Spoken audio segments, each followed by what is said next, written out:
জয় শ্রী মহাকাল। সবাই কেমন আছো? আশা করছি ভালো আছো, আমিও ভালো আছি। যাই হোক, কথাটা হলো যে দেখো, যারা ভাবছো যে বডি বানাবে, এখন বডি বানাবে কীরকম, জিমে যেতে হবে, তারপরে বডি বানাতে হবে, জিমের ফিসও লাগবে। দেখো, তোমার কোনো ফিসও লাগবে না, কোনো টাকাও খরচ হবে না, বাড়িতে ব্যায়াম করো আর বাড়িতেই বডি বানাও। আজকে আমি 4টা ওয়ার্কআউট করব। 4টা ওয়ার্কআউট করব: বাইসেপ, শোল্ডার, চেস্ট, ব্যাক, লাস্টে আমার পেটের ব্যায়াম করব পেগের জন্য। ঠিক আছে? দেখো, তুমি ব্যায়াম করছো, এখন তুমি বলবে যে ডায়েট প্ল্যানে থাকতে হবে, ঠিক আছে না?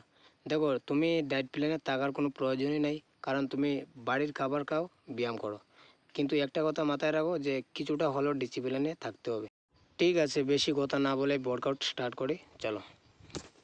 প্রথমে শোল্ডার করে নিলাম, শোল্ডারের লগে চেস্ট। ঠিক আছে? এই ওয়ার্কআউটে শোল্ডারও হবে, চেস্টও হবে। দেখো, 1 সেটে 100 রেপ। ঠিক আছে? একটাই বলি যে রেপের দিকে বেশি রাখবেন। ঠিক আছে? চলো। এখন বাইসেপ। দেখো, প্রতি সেটে 100 রেপ, প্রতি সেটে 100 রেপ করে।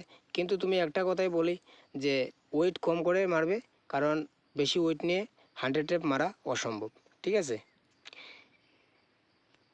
এখন ব্যাকের ওয়ার্কআউটটা করব।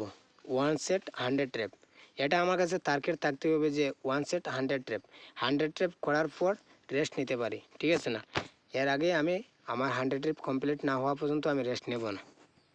এখন করব পেগের ওয়ার্কআউট, 30 সেট 100 রেপ করে। ঠিক আছে? আর এই ওয়ার্কআউটটা আমি প্রতি ওয়ার্কআউটে করি, কারণ হচ্ছে আমার পেগের দরকার, তাই এই ওয়ার্কআউটটা আমি ফলো করি। যাই হোক, আজকের ভিডিও এতটুকুই। দেখা হবে নেক্সট ভিডিওতে। নমস্কার সবাইকে।